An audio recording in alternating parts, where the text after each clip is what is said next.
Hello, I'm Stefan Graeber. I'm the project leader for LXD, and this is another LXD live stream around our latest release, LXD 4.18, which has been released yesterday. So I'm going to be going over the different features in this release, and then follow that with a demo of anything that is easy to show. The first item is mostly one that's relevant to packages. So for quite a while, we've been somewhat resistant to moving over to the new Go modules for LXD itself. We had some concerns around the way the dependencies, especially indirect dependencies, are tracked and updated, and potential security issues around some of that. New tooling has made that much easier to handle, so we finally moved over. That also unblocked some amount of work that we were doing on our side, which wouldn't work anymore because other projects started using Go mod exclusively and actually causing some issues for those of us that weren't yet. So that's been done. The main difference is that really Starball is a bit lighter, and instead of having everything in all the dependencies inside a dist directory, we now have it inside the vendor directory. So that's pretty much the only change.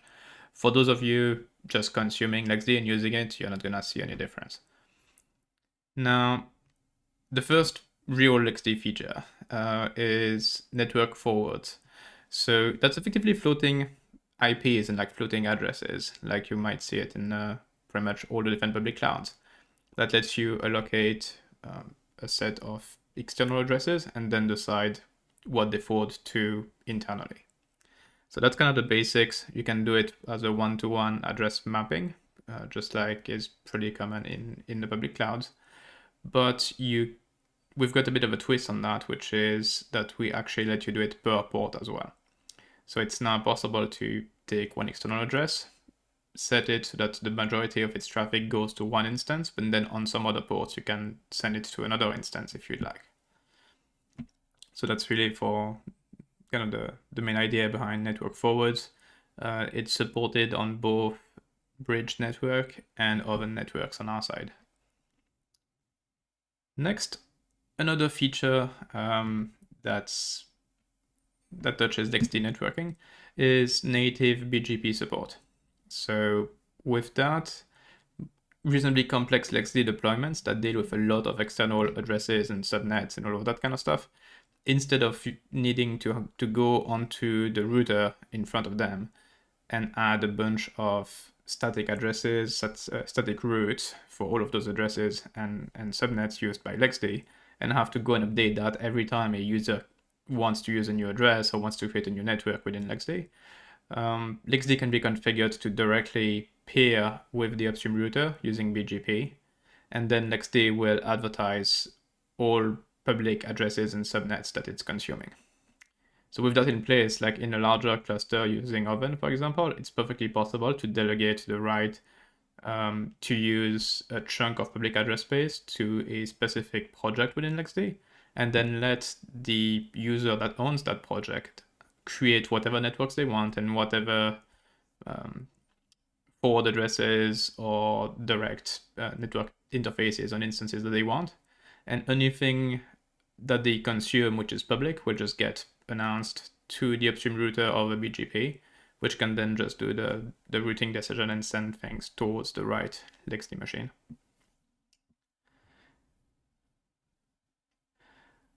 Again, on networking, the Oven networks also now support NAT. Well, they supported NAT, but now we support customizing the NAT address. So it's possible to use an external address of your choice for IPv4 and IPv6 egress traffic. So that works exactly the same way as it does for bridge networking, but it didn't for Oven before. Now it does. Next up is new feature for disaster recovery of clusters. So for anyone who had to recover a LXD cluster before because you effectively lost quorum or you had to like readdress your entire network and connectivity wouldn't work anymore, that's always been a bit annoying, often requiring some assistance from the LXD team directly, or at least using reasonably scary commands like LXD cluster recovery from quorum loss. I think probably is recover from quorum loss. I need to check after. I might change the release announcement to fix that. but that was just letting you turn effectively LXD cluster into a standalone deployment with one machine. That's not what most people want when something goes wrong with a cluster. They might be dealing with a cluster of 50, 60 machines or something, and they've lost quorum, but they still have all the other servers, and you don't want to turn that into a standalone LXD. So we've got a new command called LXD cluster edit, which now shows the entire database configuration effectively as YAML that can be modified to match reality and then be replicated to all of the different systems. You save that on every single system, start LXD backup, the cluster goes back together, and you get connectivity again. So that's gonna be much easier for those rare cases where someone can, gets themselves stuck in a corner with like a cluster that's really not functional following some changes or some hardware defects. That will make it much less painful to recover and get back online as quickly as possible. Then we've got the ability to refresh custom storage volumes. So that's something we've supported for instances for a while now, where it's possible to either locally or even remotely refresh an instance, which means it's effectively the same as doing a copy, except that only what changed is being transferred. So any new snapshots is being transferred, any snapshot that got deleted will get deleted from target, and the current state, like the current mean volume state, also gets synchronized again. So we can now do that with storage volumes. So LXD storage volume copy now takes a -- refresh flag, which does the exact same thing. You can either replicate 2 volumes within the same storage pool or 2 volumes across storage pools still locally, or even replicate remotely, and that will work just fine. And it does the same thing with snapshots, where like any missing snapshot on a target gets transferred, any snapshots that got deleted on the source will get deleted from target. Then on to projects, we've added a couple of configuration keys that were missing before. So those specifically touch restricting PCI device access and proxy device access. Both of those default to blocked because it's actually unsafe to expose that to untrusted users. But now if you want to actually enable that for some specific projects, it's possible by setting those keys to allow. After that, we've got a new command line argument to LXD init. So LXD init has supported -- auto for a while, which would actually let you pass a bunch of additional command line parameters to configure exactly what storage pool you might want and what network you might want, and then LXD would go in a non-interactive mode and configure things for you. That's been a bit confusing because it's not necessarily as automatic and magic as it might be, especially since most users were calling it without any of those additional parameters. So we've now introduced a new LXD init -- minimal, which primarily, mostly behaves the same way, except this one doesn't take any arguments and has a very fixed behavior of always creating a directory storage pool called default and a bridge called LXDBR0. And that's pretty much all it does. So you can run that, you will get a working LXD. It won't be necessarily optimal, the directory storage pool especially is not very, very performant, but it will function.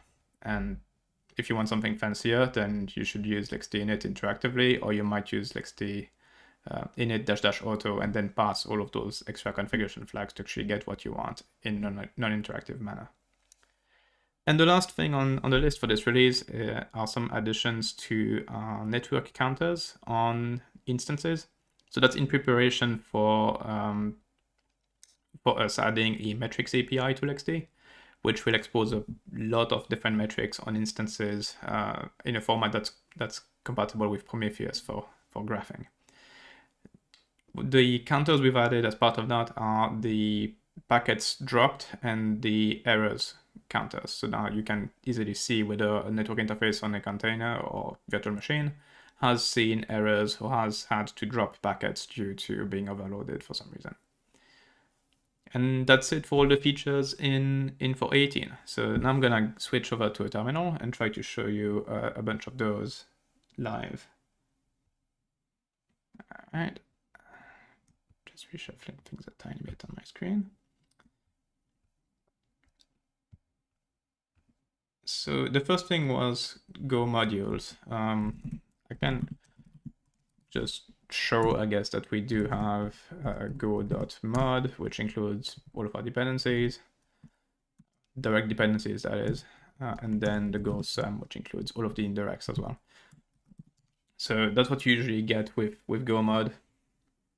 As I mentioned, we've updated the make dist command, which generates a tarball. So that's how we generate the release tarball effectively for LXD. That's still on 4.17 apparently. And that tarball then includes a vendor directory instead of a dust directory as used to be the case. And in the vendor directory, you've got all of the Go modules. So in this case, getter, bitcd, golang, more golang, and go package. And also includes the two C code bases that we depend on. So dqlite and raft are both also included in there. And the make command has been changed to detect that it's in such an environment and knows how to build everything. So that's for Go mod. The next one would be the network forwards. So let's see. Network forwards are tied to a particular network. So you can do the LXD network forward list and LXDBR0. And it shows I don't have any right now. And so I can create one. And oops. Okay, so to create, you need again to pass the network, then the IP address. So in this case, I'm using an IP address. Actually, let's pretend I'm using 1234, which is a global IP address, obviously, but not one that I own. But let's just use that and set the target address to one of my instances. So let's look at my instances here. And let's pick U1. So U1 down here, we can see has 172, 17, 250, 244. So I'll set it to that. And then that's created. So if I ping 1234, it's pinging just fine. If I go inside that instance, I'm just gonna need cpdump pretty much. Probably not installed. Okay. It's gonna be installing that. And now if I look at just all traffic, we'll see that it's getting natted by the gateway and then is being contacted, and it works just fine. Now for the slightly more, there's a bit more traffic going on. Okay. For the slightly more interesting case, as I mentioned, it's not just the one-to-one public to internal mapping feature. It also lets you do it per port.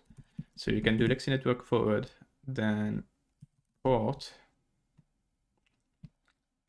add, and again the bridge, the IP address in question, followed by the protocol that you want, followed by the port number, and then followed by the target you want. So in this case, 3389, for those who don't know, is the RDP port for Windows. So right now, if I try to reach 1234 on 3389, it's gonna fail because my Ubuntu container does not implement RDP, but I do have a Windows 11 system here that does have RDP enabled. So let's say I just want to send TCP 3389 to my Windows 11. So I'm gonna do that. It's done. And now if I try again on 1234, it responds.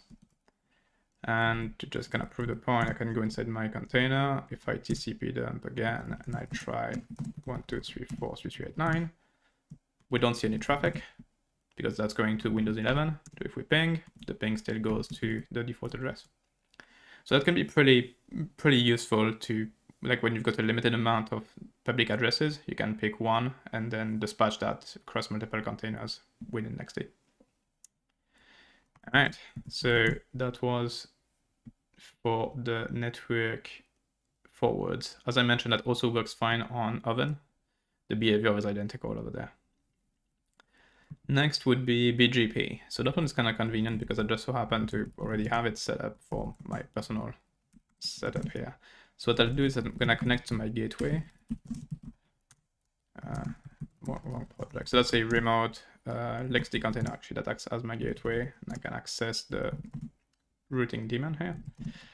and I can look at the list of peers. So what we see is some peers for like public addressing that I've got going on here or there. But we also have this peer here, which is actually the machine I'm presenting from. You can see that it's been up for 1 hour 22 minutes, and it's actually announcing 3 addresses over IPv4 and 3 over IPv6. Then you can go and look into the details for that, which is done through that, and here, and received routes.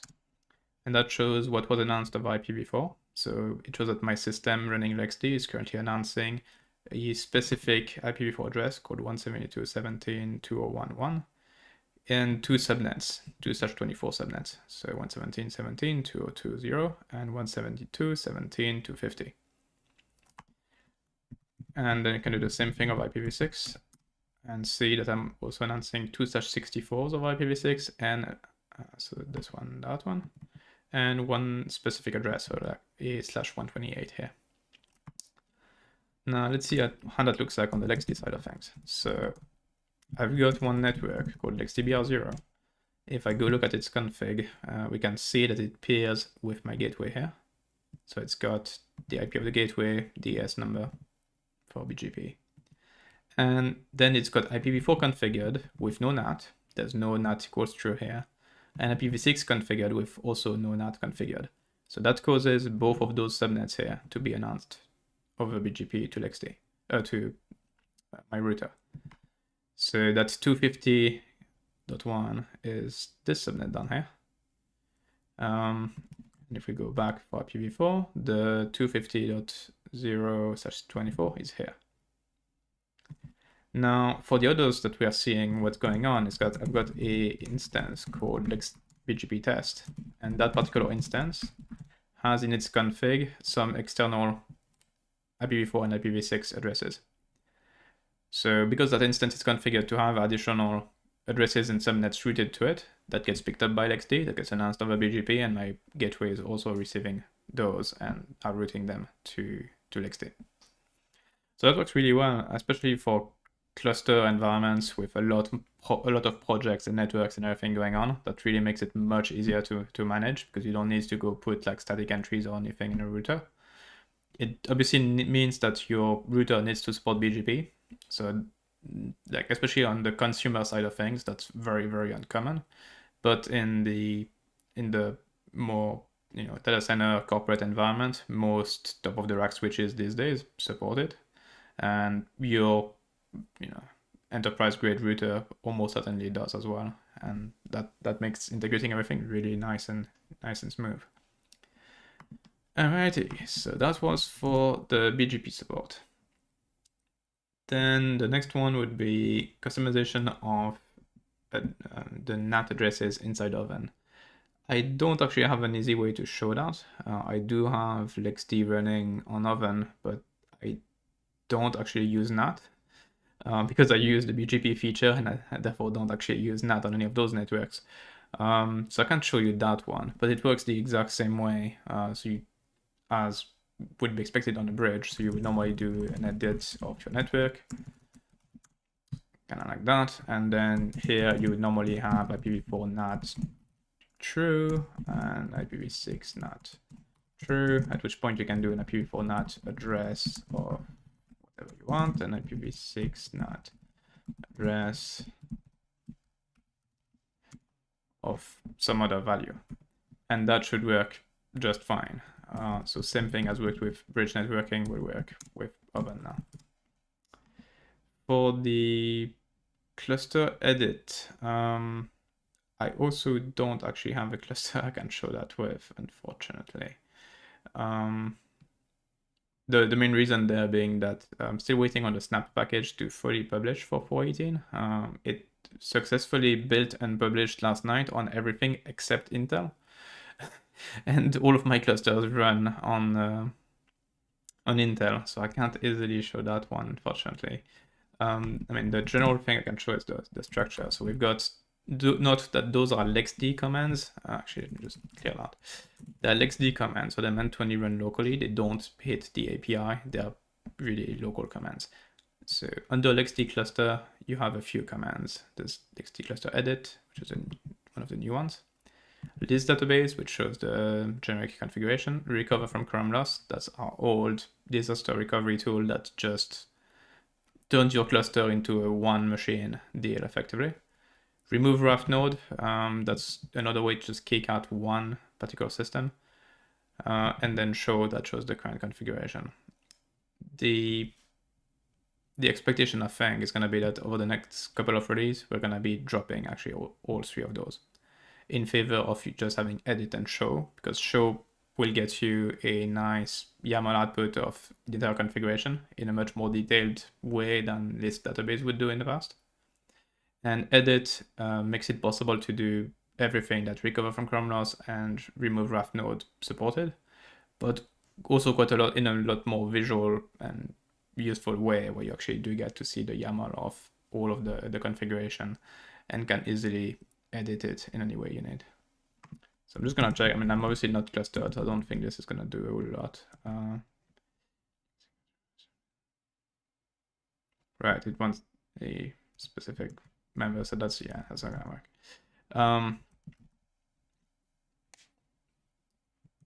But yeah, those commands are there. They're only meant for disaster recovery, so hopefully you never need them. But if you do, they're around, and they will be a massive improvement compared to what we had before.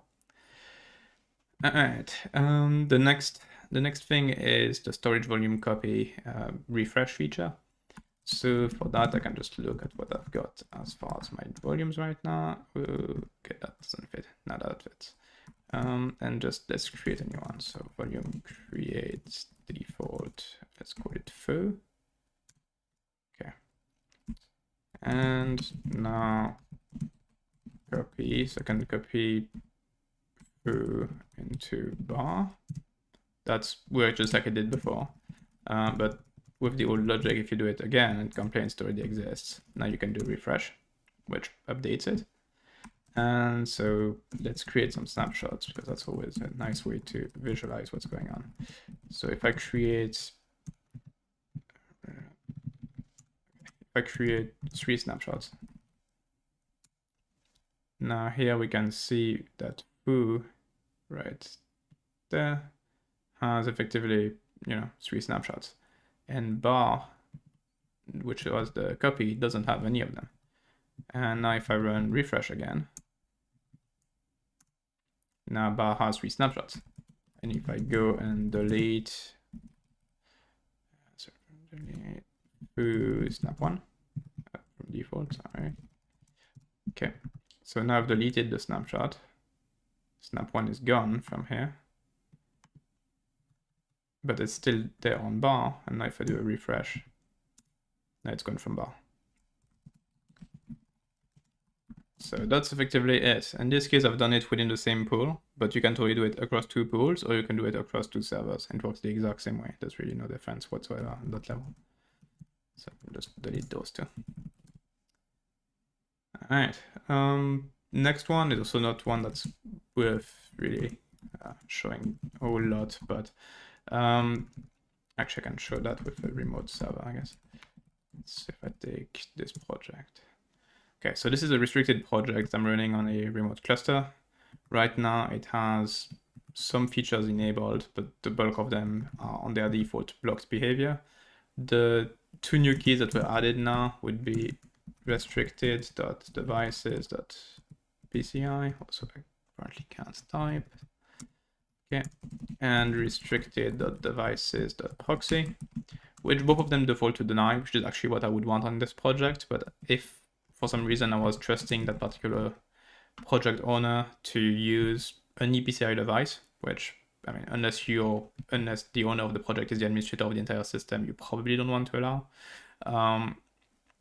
then I could do that. And if I wanted that particular project to be able to use proxy devices, I could also allow it. The risk with proxy devices is that it's possible to effectively forward any address and port from the host system into the container.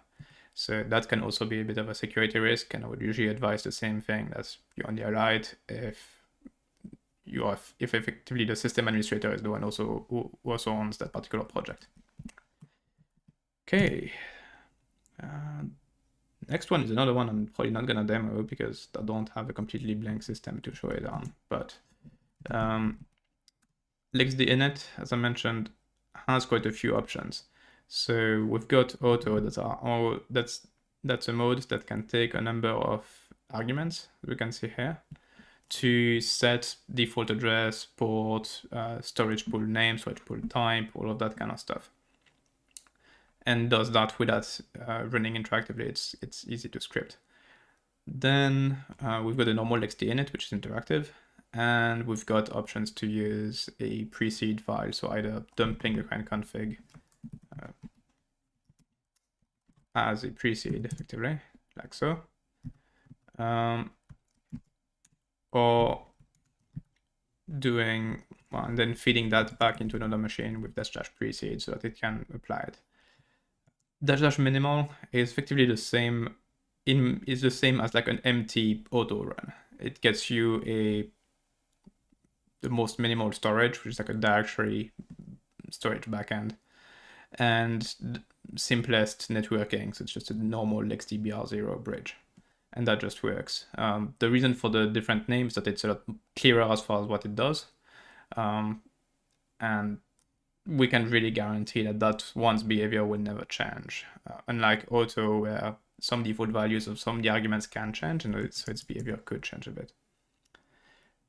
And the last one is the new network counters. So if I look at my instance list, I can now go ahead and query, say, instance U1 over the REST API directly, because those are internal fields that we've not really found useful to expose in the CLI at this point. And then if I do that gets me the full JSON output for that particular instance. I can filter it a bit to only show me the network stuff. Then filter it just showing me the ETH0 card, and if I just want the statistics, I can do dot counters. And there we go. Now the new things on there would be those 4 lines. So it counts the number of errors both being received and sent, and also shows the packet counter for any kind of inbound or outbound traffic. On 99.99% of cases, it's going to be 0, especially because containers are using virtual network interfaces, which are pretty much error-proof because they're not dealing with physical buffers or physical anything. But that could still show actual values if you're using something like SRIOV or a physical device pass-through into an instance. And because they're common fields to have reported and graphed in like Grafana, through Prometheus, and that kind of stuff, we're adding them as part of our work on exposing metrics through LXD. And that is it. That's all that's new in 4.18. So next thing will be to get it rolled out to users. During this live stream, I've actually been keeping an eye on the build here for Intel 64-bit. As I mentioned, it failed last night, so that's why I don't have it on all of my machines yet. It's currently building. I think the ATA is about 20 minutes from now. It will be in the candidate channel.